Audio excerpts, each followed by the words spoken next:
Yuletide greetings to all, it is Critic here, and I apologise, it's been a little while since my last video. I have been ill just in time for Christmas, and I've been catching up with some movies. I'm going to review these movies. You might be thinking, oh my god, this means it's going to be a 2-hour video. 9 films, this guy's not quick. Nope, this is going to be quick-fire reviews, off the cuff, not scripted, and I am going to limit myself to 2.5 minutes per film. So this video should ideally be no more than 25 minutes, including this intro. These are all films that I meant to get round to and just kind of didn't for one reason or another. There was competition at the cinema, or as I said, I've been ill and I just missed it. So let's go and get into these straight away. The first one is Spinal Tap 2. I'd heard mixed things about this on reviews. I love the first Spinal Tap film. I think it is genuinely one of the funniest comedies ever made. I wasn't really expecting the second film to live up to it. After all, it has been 40 years now. But with the recent passing of Rob Reiner, extremely tragic, I decided I was going to make sure I checked out this film. What did I think? Well, I genuinely thought that this was a bit like one of your own favourite bands gets back together after ages away for the money and knocks out a half-arsed album. You have a few moments here and there that you're like, that's great, I really like that. That reminds me of the original, that reminds me of what you used to be able to do. But for the most part, it just feels kind of cynical and phoned in. A few moments made me laugh. For the most part, I was just, It's an hour and 20 minutes long, and it feels like this was all they did. For the original Spinal Tap, there's like hours and hours of work print footage that they just recorded because they thought it was funny, and it just never made the final cut. Here, I get a feeling they just got together, gave us a bare minimum, threw in a couple of guest cameos, like bands can do sometimes for a reunion album, and called it a day. It's worth a watch, but nothing more than that. It doesn't even touch the original. Next up was The Running Man by Edgar Wright. I really was looking forward to this at the cinema. Didn't get round to watching it, and I heard some pretty awful stuff. Its main mainstream reviews were also quite bad. I made a point of reading the book before this came out because I knew that the Arnold Schwarzenegger version wasn't anything like the book, and this one was meant to be more accurate. I'm pleased to report that this is more accurate, and Glenn Powell makes a likeable enough protagonist, even if I don't think he's like the Ben Richards that I envisioned from the book. In the book, Ben Richards is he's a curmudgeon. He's not a nice guy. He's not somebody you root for. And in all honesty, Glenn Powell is just too bloody charming to be a convincing Ben Richards. Long parts of the film are also extremely dull, and although it does follow the book, you get this whole kind of subplot with this resistance that he's meant to be joining up for part of, and it just doesn't quite gel. Unfortunately, it just doesn't work as a film, and it's extremely disappointing from an Edgar Wright perspective, where I expect these high-energy, kinetic, exciting moments. We just don't really get them. They also, as was mentioned, completely balls up the ending, turning what is a brave sacrifice into a Hollywood sticking up to the man fairy tale bullshit. And I'm afraid that's something I just can't really support. So I would not recommend watching The Running Man. Stick to the Arnie version. At least that's fun, even if it shares nothing more with the book than the title. Next up is another Stephen King adaptation, The Long Walk. This was another one that I just didn't get round to, but I was like, you know what, I'm going to check this out. It looks interesting at least. The one thing that I will say about this film is that although it's not going to get the highest of ratings, it is extremely graphic. You are seeing young men getting killed in extremely graphic ways. The whole idea is that basically they get 50 guys who enter a lottery and have a chance to prove themselves, to win a prize, anything they want, by being the last man standing or the last child standing. They have to walk at a certain pace. If you drop below that pace, you get warnings. You get 3 warnings. You're dead. You don't get to sleep. You can eat. You have to shit really quickly. You have to piss really quickly. You have to keep pace. You have to keep doing this march while constantly being chaperoned or escorted by these soldiers. And obviously, as time goes on, all of these kids just drop off and get shot or die. It's extremely bleak, but a decent performance by Andy Johnson sort of adds some core to the film. However, I just never bought the world for 1 second. The world building is practically non-existent. You're just meant to believe that these kids do this. It's kind of stupid. And if we're talking about adaptations, it's okay to step away from the book rather than saying, look, we're reducing our population of young fighting men by doing this. Just, if you can't keep up, why not just say that, we're going to weed out the top 45, get it down to 5, and then that's going to be they're meant to learn camaraderie, they're meant to learn loyalty, they're meant to learn something, and then we're going to take those final 5 and maybe put them in the army or something like that. Instead, you've got this kind of pointless scenario where there's one left, and then they win a prize. Yay, great. And then we're going to do it all over again. Why? It makes no sense. There's no mention of overpopulation. There's no overburdening lack of resources or anything like that would cause them to have to drastically reduce the population of young fighting men in this way. And unfortunately, that just means you don't buy the world. Mark Hamill as the general is okay, I guess, but once again, they completely butchered the ending, leaving what was kind of poignant, if kind of pointless in the book, and reversing it to make this kind of fairy tale bullshit. And again, I didn't see the point. A few moments of graphic violence aside, I just didn't really think the film did anything, to be honest. Next up was a film that was at least going to prove itself to be something unique, and that was Good Boy, which is essentially a horror film told from the perspective of a dog. I didn't mind Good Boy. The near complete lack of dialogue does make it a little bit difficult to keep track of at times. It's reasonably well directed. It was obviously directed on a shoestring budget. Yeah, you get what it tells you. You've got this dog looking out for its owner at the same time as some spectral entities are roaming around.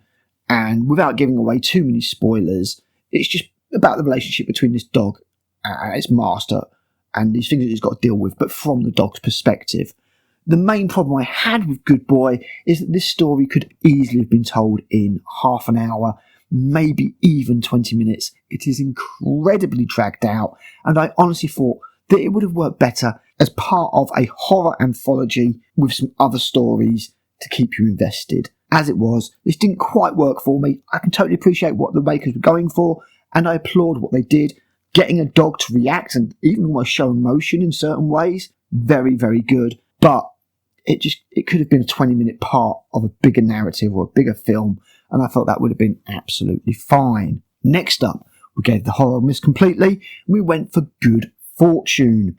Good Fortune stars Keanu Reeves, Aziz Ansari, and Seth Rogen. It's kind of It's a Wonderful Life crossed with Body Swap from season 3 of Red Dwarf, if you know what that is. Keanu Reeves plays an angel, Gabriel, and he's basically stuck, stopping people from texting and driving. He wants more. He wants to look after lost souls, and he thinks he finds one in Aziz Ansari, who has a pretty crappy and standard life, and ends up working for Seth Rogen's entrepreneur, magnate kind of guy. He runs like a tech company. He's loaded, and Aziz Ansari's character of Aj just gets a taste, an idea of what that kind of life is. And when it all goes south, Keanu Reeves thinks he's a lost soul, steps in and says, look, your life could be worse. Imagine if you were this multi-million-pound star, this magnate.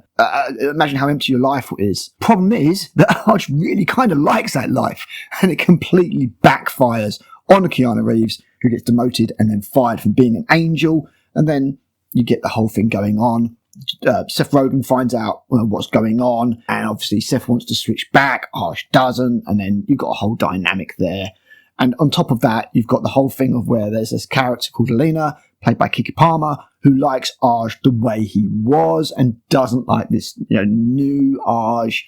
And it is that kind of what's more important, material values or being the person you were. But I felt this was rather cleverly done, to be honest. And I didn't even mind Seth Rogen, particularly in the fact that he ends up playing the kind of downbeat and surf role to Arge's, artificially elevated by Gabriel kind of situation. I like this film. I thought this was good, and out of everything that I'd watched up to this point, this was probably my favourite. I would say give this a go. I don't think it did particularly well in cinemas, but it was funny, it was heartfelt, I thought it was well made, I felt it didn't outstay its welcome, it had a couple of twists that I didn't expect, and I thought everybody involved with it did a good job. So good fortune, that one definitely gets a recommendation from me. The next one was Sisu 2, Sisu Road to Vengeance. I enjoyed the first Sisu film, I thought it worked very well. I genuinely felt that, although it got a bit silly at times, it just about managed to land the story, the character. I could believe in it all. Some stuff was over the top. It was extremely graphic, extremely violent, extremely fun. But I didn't, I never felt at any stage I was like, yeah, bullshit. That's not happening. Sisu 2 doesn't do that, unfortunately. Sisu 2, the story is that the main character goes back to his house on the other side of the Russian border, because this is after the war's ended and Russia has claimed a good chunk of Finland. Wants to get his house, obviously his family's all dead, and he wants to take his house back to Finland in pieces and rebuild it and restart his life. But there's a Russian general played by Stephen Lang with a questionable Russian accent that's trying to kill him. So there's a load of action scenes, loads of violence, like over-the-top silly violence. It's very graphic, very bloody. The whole thing was made on 12 million, which in itself is an absolute achievement. But this one, put it this way, the term jumping the shark may well be replaced with flipping the tank. Let's just put it that way. Overall, it is a grindhouse, bloody, revenge, over-the-top affair, well acted. You do still feel for the main character and all that kind of stuff. But there's just a few moments here that I felt meant it ended up bordering on parody, one involving a few planks of wood and a plane, and again, the aforementioned tank flipping, that just, kind of took me out of it a little bit. It's still a good watch, still definitely worth a watch, but it's even more silly than the first one, that's for sure. Next up is another sequel. The film was Troll 2. I enjoyed the first Troll. It wasn't amazing, but I liked the fact that it was set around Norwegian mythology and the trolls and their role in that mythology. It didn't go too mad. There was some character and family dynamics in it. And overall, I felt it was a decent film, something a bit different from the Hollywood, from the stupidity that we were used to.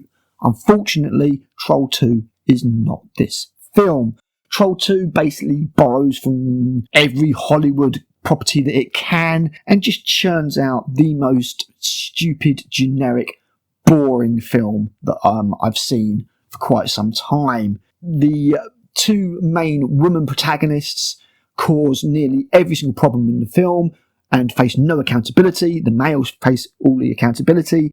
The males are borderline stupid, retarded, or just annoying. They're used as the comic relief, and the actual kaiju troll action is few and far between and just doesn't really mean anything.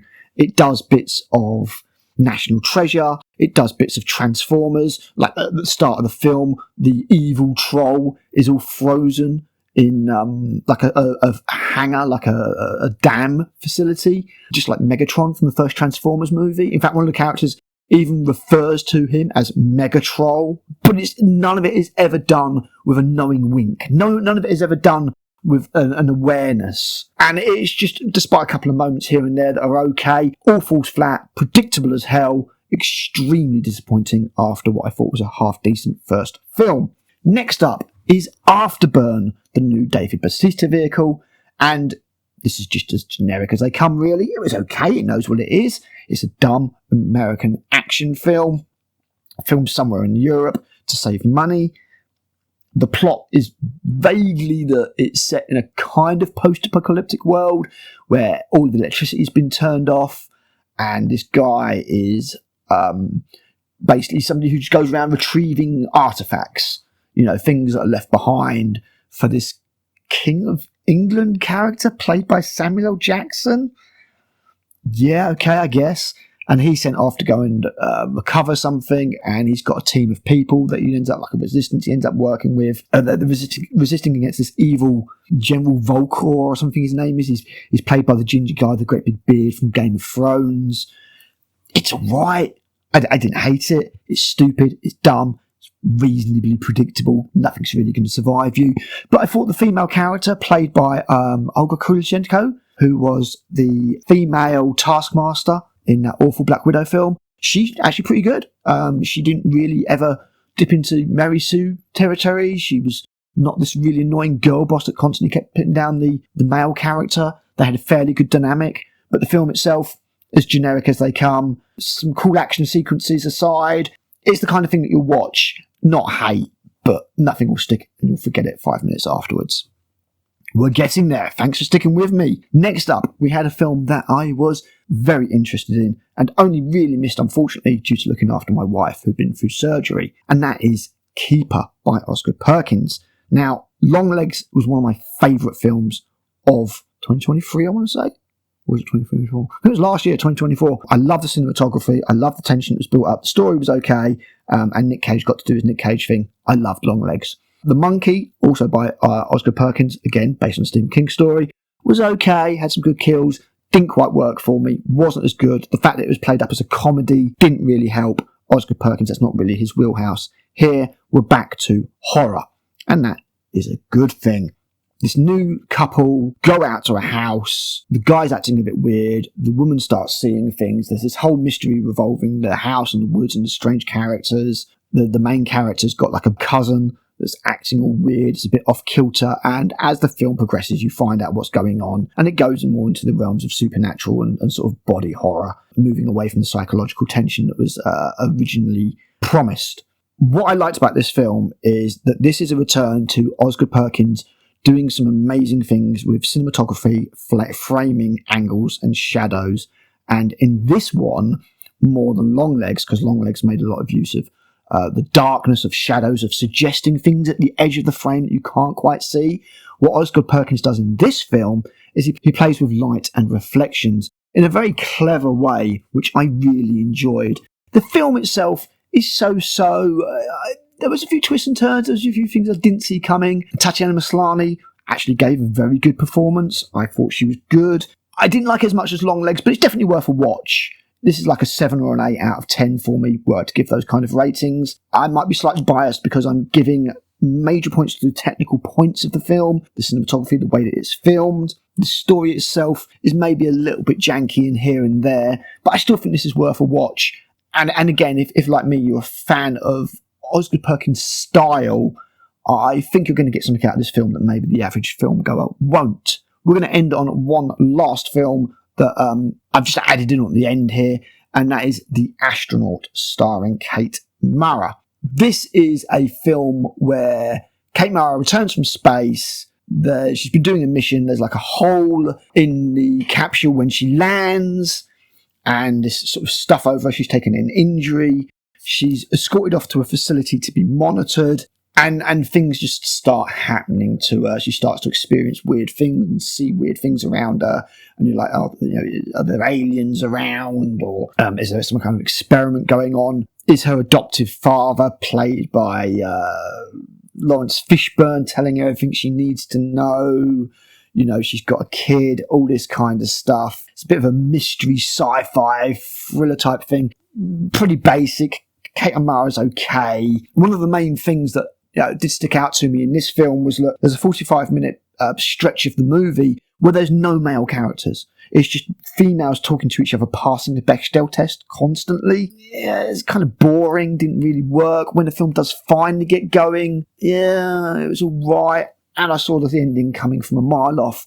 And when the ending does finally happen, you're either going to be won over by it and go, oh, that's awesome. Or like me, you're just going to piss yourself laughing and think, no, that's just dumb. Maybe worth a stream, I guess. It's a nothing burger of a film. There wasn't much to it. That's 10 films reviewed. in 20 odd minutes. I beat my target, and hopefully I've given you guys an idea of what these films are. No stretched out reviews here. I mean, most of them aren't worth it. If there was one or two films here that I would probably say are worth like the longer review, it would be Keeper, probably Sisu 2 and Good Fortune.